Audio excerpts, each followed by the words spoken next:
Hey guys, and welcome back to this channel. In this video I'll be showing you guys how you can easily remove and add in a background on your videos on CapCut PC. Add in your video like so, and then you're just going to select cutout and you're going to just simply select auto cutout. Now here you can add in backgrounds from the CapCut app itself, or you can add in like your own videos if you'd like to. Just put it like below the actual like video and kind of adjust it like so.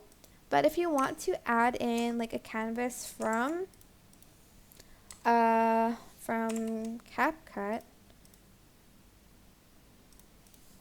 there you go. From CapCut, just go to basic, put this on the first layer, go to canvas, go to style, and select the style that you want. Totally up to you which one you want, obviously, but just select the one that you would like. And that is it. I hope this tutorial was helpful for you guys. Don't forget to like, comment, share, and also subscribe to this channel if you haven't done that already. If you have any questions, just leave it in the comment section down below, and I'll try my best to answer them all for you guys.